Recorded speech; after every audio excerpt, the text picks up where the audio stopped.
Hello বন্ধুরা, কেমন আছেন? আশা করি সবাই ভালো আছেন। তাহলে চলুন বেশি কথা না বলে আজকের জোকস বলা শুরু করি। একবার শাশুড়ি তার 3 জামাইয়ের ভালোবাসার পরীক্ষা নেওয়ার সিদ্ধান্ত নিল। প্রথম দিন শাশুড়ি পুকুরে ঝাঁপ দিল। প্রথম জামাইও তাকে বাঁচানোর জন্য পুকুরে লাফ দিল। শাশুড়ি খুশি হয়ে তাকে একটা গাড়ি দিল।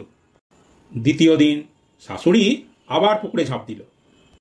দ্বিতীয় জামাইও তাকে বাঁচালো। শাশুড়ি খুশি হয়ে তাকে একটা বাইক দিল।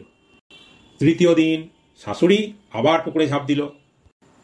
3 নম্বর জামাই এবার ভেবে দেখল, আমার ভাগ্যে তো তাহলে সাইকেল ছাড়া আর কিছুই জুটবে না, তাই সে আর ঝাঁপ দিল না।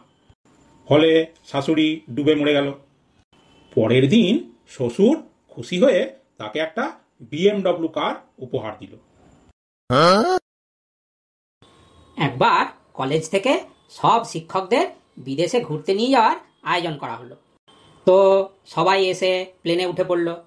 প্লেনে ওঠার পর পাইলট ঘোষণা করলেন, আপনারা এটা শুনে খুব খুশি হবেন যে আপনারা যে প্লেনটি করে বিদেশে যাচ্ছেন, এই প্লেনটি আপনাদের কলেজেরই সব অভিজ্ঞ ছাত্ররা মিলে বানিয়েছে।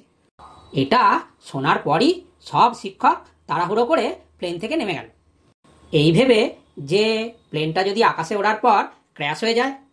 শুধু প্রিন্সিপাল একা বসে রয়েছেন দেখে পাইলট জিজ্ঞাসা করলেন, কি ব্যাপার স্যার, সবাই তো নেমে গেল, তা আপনি একা বসে আছেন?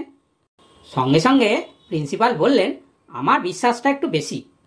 আমি জানি প্লেনটার ইঞ্জিনই চালু হবে না, ওরা তো দূরের কথা।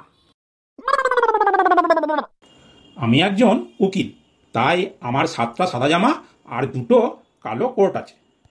যখনই বউকে শ্বশুরবাড়ি থেকে আনতে যাই, ওই জামাগুলোর যে কোনো একটা পরে চলে যায়। এই দেখে শাশুড়ি আজ বলেই বসলো, তোমার কি ওই একটাই জামা? প্রতিবারই দেখি ওই সাদাটা পরেই আসো। আমারও মাথাটা আজ একটু গরম ছিল, তাই আমিও বললাম, তাতে কি হয়েছে? আপনারও তো 4 মেয়ে, তা আপনিও তো প্রতিবারই ওই বড়টাকেই পাঠান। আমি কি তাতে কিছু বলি? বন্ধুরা, আজ তাহলে এই পর্যন্ত। ভিডিওটা কেমন লাগলো কমেন্টস করে জানিও। যদি ভালো লেগে থাকে তাহলে লাইক দেবে, শেয়ার করবে আর চ্যানেলটাকে অবশ্যই সাবস্ক্রাইব করবে। আজকের মতন আসছি, আবার দেখা হবে পরের ভিডিওতে।